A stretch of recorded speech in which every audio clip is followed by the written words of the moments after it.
Betul, Siliwah. Para pendekar tak perlu menyerah. Buat apa menyerah kalau ternyata Aku masih hidup, Raja Samuka.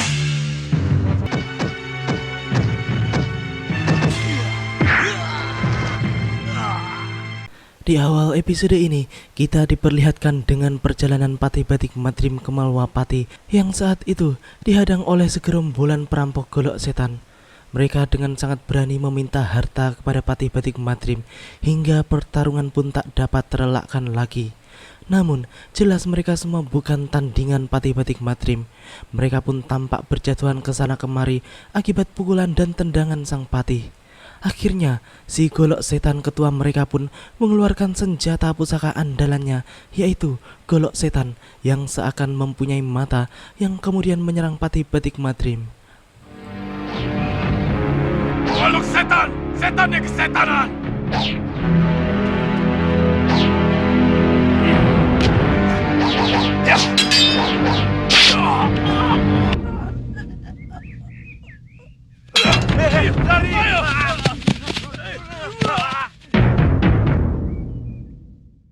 Sementara itu di pusar angin, Raja Saputra pun tampak memohon izin kepada Raja Samuka rajanya untuk mencari dan membunuh Prabu Angling Dharma dan kemudian mempersembahkan kepala sang Prabu kepada Raja Samuka yang kemudian akan dipamerkan kepada seluruh golongan hitam dan putih bahwa pusar angin mampu membinasakan Prabu Angling Dharma sebagai simbol kekuatan putih.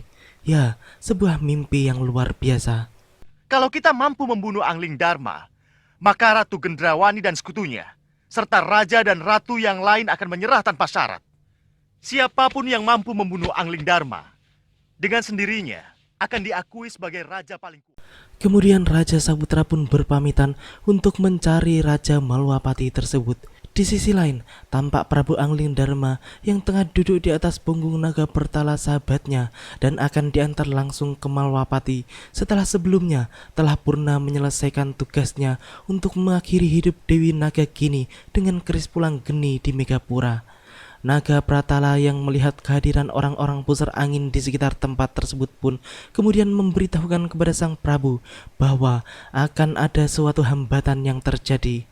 Ia pun mengajak Prabu Angling Dharma untuk menghindar dan menjauh dari tempat itu sembari menyuruh Angling Dharma untuk menjatuhkan ikat kepalanya.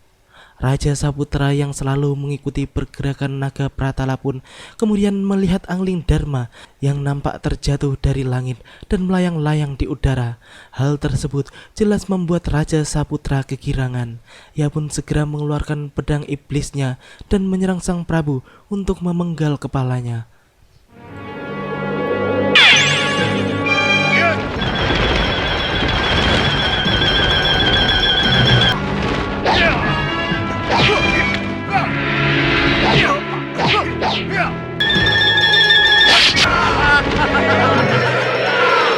Aku berhasil!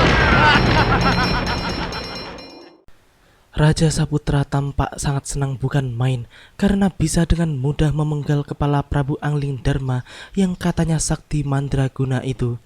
Ia pun kemudian membawa kepala itu ke hadapan Romo Dewaci Raja Samuka yang kemudian membuat heboh pusar angin karena putra mahkotanya mampu membunuh dan memenggal kepala Angling Dharma. Ia pun mendapat pujian setinggi langit dari romonya. Mereka semua pun tampak sangat senang atas sebuah keberhasilan besar tersebut. Kemudian mereka pun merencanakan untuk menancapkan kepala tersebut di halaman istana Malwapati supaya semua orang bisa menyaksikan sendiri betapa kini kepala Prabu Angling Dharma telah terputus dari badannya. Laksanakan! Saya berangkat, Romo Dewaji. Bungkus.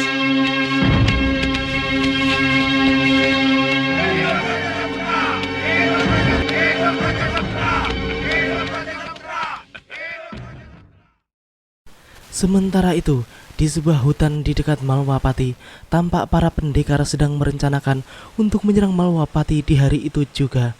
Suliwah yang awalnya menolak pun akhirnya menyetujui usul para pendekar tersebut, karena memang seharusnya mereka bergerak ke Malwapati sebelum musuh akan menjadi lebih kuat lagi. Di sela-sela pembicaraan mereka, tiba-tiba Suliwah pun mengambil ranting dan melemparkannya pada burung elang yang sedari tadi menguping pembicaraan mereka. Tapi izinkan aku untuk menghajar mata-mata yang telah menguping pembicaraan kita ini.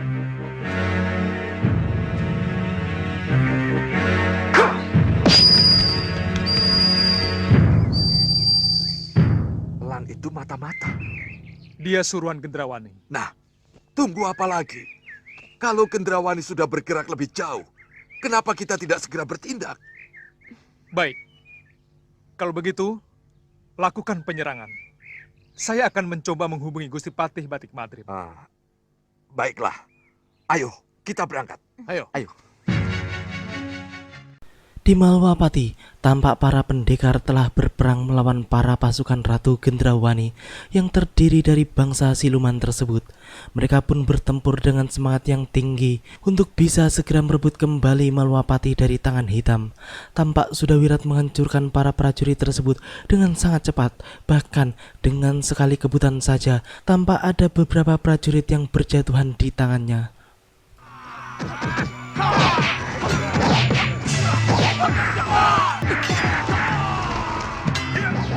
Bertahanlah di pintu samping. Aku akan ke ruang utama. Gendrawani yang saat itu telah keluar bersama boponya dan Prabu Baka pun tampak gugup. Ia pun menyuruh beberapa pengawalnya untuk menutup celah masuk ke bangunan utama Malwapati.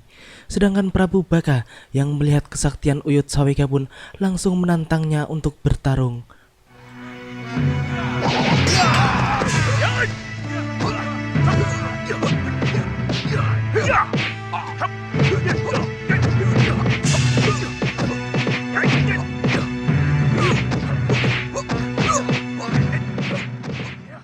Gendrawani pun kemudian memutuskan untuk menggunakan sihirnya. Ia pun melambai-lambaikan tangannya untuk memanggil para siluman. Namun, hal tersebut pun tidak terlaksana karena Sudawirat tiba-tiba menepis tangan Gendrawani. Sudawirat pun memberikan ancaman pada Gendrawani untuk menghabisi mereka semua apabila tidak segera menyerah. Mereka berdua pun kemudian bertarung dengan sengit. Gendrawani pun tampak akan menggunakan sihirnya kembali. Namun, tiba-tiba saja ada sebuah suara keras yang menghentikan semua pertarungan yang sedang berlangsung di tempat itu. Ternyata, suara tersebut berasal dari orang-orang pusar angin yang tampak memamerkan kepala Prabu Angling Dharma kepada mereka semua. Hei! Lihat dengan mata kalian! Kepala siapa yang terpanjang di tombak ini? Ini kepala Prabu Angling Dharma yang kalian puja-puja. Dan yang memenggal kepala Prabu Angling Dharma adalah Pangeran Raja Saputra. Sudawirat dan Uyut Sawika yang melihat dari dekat pun menjadi kaget dan tak percaya bagaimana bisa mereka memenggal kepala Prabu Angling Dharma dengan semudah itu dan memamerkannya kepada mereka. Uyut Sawika pun sebenarnya juga tidak sepenuhnya percaya bahwa itu benar-benar kepala sang Prabu, walaupun memang tampaknya itu benar-benar kepala sang Prabu. Saya tahu tidak semudah itu. Kepala Prabu Angling Dharma akan kami pancangkan di halaman ini. Malwapati tidak akan menjadi milik siapa-siapa. Iya. Malwapati tetap akan menjadi milik Prabu Angling Dharma dan rakyatnya. Sudawirat pun selanjutnya terlibat adu mulut dengan Raja Saputra yang kemudian mereka pun bertarung satu sama lain. Uyut Sawika yang penasaran dengan penggalan kepala tersebut pun segera merampasnya dari tangan Raja Saputra. Setelah Raja Samuka sibuk menghadapi serangan Prabu Baka dan Segaun Lanang, Uyut Sawika pun menyuruh Sudawirat untuk membawa kepala tersebut ke tempat yang aman. Sudawirat pun kemudian dengan sigap segera membawa kepala tersebut pergi dari tempat itu.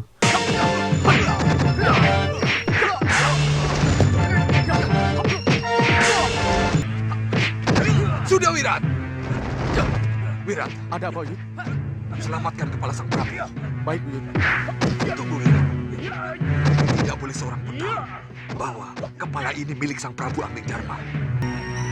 Di sisi lain, tampak Raja Samuka masih sibuk menghadapi kedua lawannya yang tampaknya lumayan tangguh. Namun, jelas Raja Samuka lebih unggul dalam hal ilmu kesaktian dibanding dua sekutu Gendrawani tersebut. Ia pun kemudian rogoh sukmo dan mengejar Sudawirat yang membawa pergi kepala Angling Dharma dari tempat itu.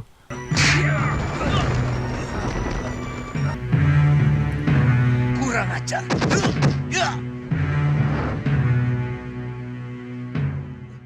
Di perbatasan Malwapati, tampak Sudawirat yang membawa kepala sang Prabu pun bertemu dengan Patih Batik Matrim, yang kemudian jelas membuat Batik Matrim salah paham karena Sudawirat sedang membawa penggalan kepala sang Prabu.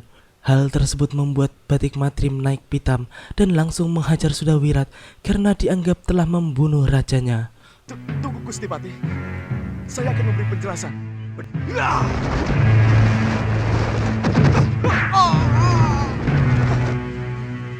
Sudawirat pun tampak terluka dalam dan penggalan kepala tersebut pun akhirnya direbut lagi oleh Raja Samuka. Uyut Sawika yang hendak mengejar pun harus berhenti karena teriakan Batik Matrim. Uyut pun kemudian menjelaskan tentang kesalahpahaman tersebut kepada Batik Matrim. Di tengah suasana yang memanas tersebut, tiba-tiba datanglah Prabu Angling Darma dan Naga Pratala, yang kemudian sang Prabu pun menjelaskan bahwa kepala tersebut hanyalah ikat kepalanya saja, karena Resi Naga Pratala telah menipu orang-orang pusar angin tersebut dengan ilmu kesaktiannya. Kalau begitu, kepala ini diperebutkan selama ini hanyalah sebuah ikat kepala Dinda Prabu? Iya. Gusti Prabu. Resi. Maafkan saya, Wirat. Uyut. Sekarang baru saya tahu. Apa niat kamu, Wirat? Sudah. Tugas kalian sekarang adalah untuk melihat dan membuktikan bahwa Prabu Angling Darma masih hidup. Janji saya untuk membawa sang Prabu kembali ke Malwapati sudah saya penuhi. Selamat tinggal. Apa yang akan terjadi seandainya mereka tahu bahwa mereka telah tertipu? Nah, itulah sebabnya sekarang ini kita harus segera ke Malwapati. Baik, Dinda. Sebaiknya kita jangan buang-buang waktu. Sementara itu, Raja Samuka yang telah berhasil merebut kembali kepala tersebut pun dengan sombongnya memerintahkan semua orang yang ada di situ untuk menyerah dan tunduk kepadanya. Ia pun tidak menyadari bahwa di saat itu Prabu Angling Darma dan Batik Matrim sebenarnya telah berada di sekitar tempat tersebut. Sang Prabu pun menunggu waktu yang tepat untuk keluar dari persembunyiannya guna memberikan surprise kepada mereka semua. Suliha pun kemudian membantah omongan Raja Pusar Angin tersebut. Bahkan ia pun tidak percaya bahwa Prabu Angling Darma telah tewas dengan semudah itu. Suliwah pun kemudian menyatakan bahwa mereka sebagai pendekar tidak akan pernah menyerah, yang kemudian langsung disambung oleh Batik Matrim yang tiba-tiba muncul di tempat itu. Jadi kami para pendekar tidak akan pernah menyerah. Betul, Suliwah. Para pendekar tak perlu menyerah. Buat apa menyerah kalau ternyata Prabu Angling Darma dalam keadaan segar bugar? Dan sekarang ini, beliau berada di tengah-tengah kita. Mendengar perkataan Batik Matrim, Raja Samuka pun hanya bisa tertawa menghina. Sedangkan Raja Saputra pun tampak sangat meremehkan Batik Matrim yang dikiranya hanya asal bicara saja. Batik Matrim yang tampak emosi karena diremehkan pun kemudian mengatakan pada Raja Saputra bahwa baru bisa menjambret ikat kepala saja ia telah bisa seangkuh itu dan sesumbar kemana-mana. Kamu jangan besar mulut, Raja Saputra. Baru bisa menjamret ikat kepala saja, sudah sesumbar kemana-mana. Lihat, apa hebatnya seorang pangeran yang memamerkan ikat kepala sebagai kepala Prabu Angling Darma. Semua yang ada di situ pun tampak kaget karena benar perkataan Batik Matrim bahwa kini yang menancap di tombak pusar angin hanyalah ikat kepala Prabu Angling Darma. Hal itu jelas membuat Raja Samuka malu dan marah besar. Begitu juga dengan Raja Saputra yang sudah terlanjur jumawa dan sok jago. Mereka pun tampak cemas dan ketakutan karena telah diprank oleh Prabu Angling Darma. Apalagi kemudian Prabu Angling Darma pun tiba-tiba muncul di tempat itu. Semua mata pun tertuju padanya dengan tanpa berkedip dan terpana. Aku masih hidup, Raja Samuka. Hanya ikat kepalaku saja yang menyangkut ke senjata putra mahkotamu. Paman, ini gila, Paman. Ini benar-benar gila. Iya. Saya tidak menyangka akan jadi begini. Baik. Kamu menang, Angling Darma. Kamu berhasil mempermalukan kami. Ini kukembalikan kepadamu.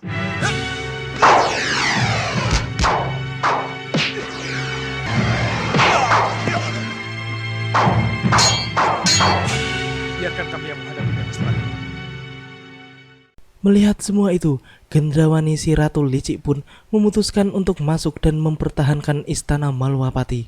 Mereka pun tidak mau ikut campur pada pertarungan dua golongan tersebut. Suliwa dan Sudawirat dan para pendekar lainnya yang hendak maju menyerang pun segera di stop langsung oleh Prabu Anglingdarma karena Sang Prabu sendiri yang akan menghancurkan mereka semua. Anglingdarma pun kemudian langsung berhadapan dengan Raja Samuka. Mereka pun terlibat pertarungan sengit.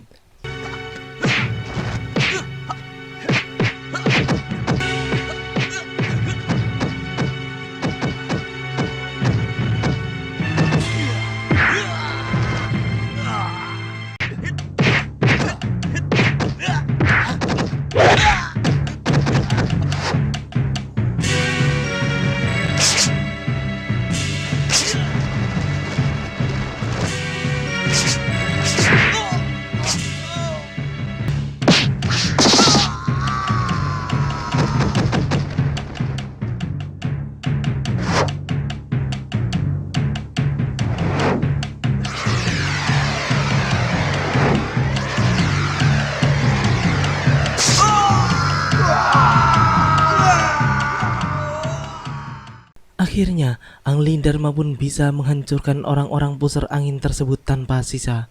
Batik Matrim dan yang lainnya pun tampak sangat senang dan mereka pun segera menghampiri raja mereka dengan senyum mengembang. Setelah itu, Sang Prabu pun mengatakan bahwa mereka tidak bisa langsung menyerang Gendrawani karena pasti ia telah mempersiapkan jebakan sihirnya. Mereka pun memutuskan untuk membangun tenda di luar istana Malwapati dan Batik Matrim juga segera memanggil Nyi Jantur karena yang akan mereka hadapi kali ini adalah tukang sihir. Tidak boleh terlalu lama di sini, Gusti. Sebab Ya. Kita harus cepatnya keluar dari keraton ini. Kita harus mendirikan tenda di luar sana. Betul. Gendrawani pasti sudah menyiapkan segala sesuatu untuk menyerang kita. Dan ingat, mereka akan mengerahkan kekuatan sihir. Ini yang harus kita waspadai. Kalau begitu, kita sangat memerlukan bantuan Nyi Jantur. Iya, Nyi Jantur. Kalau begitu, aku akan panggil Nyi Jantur.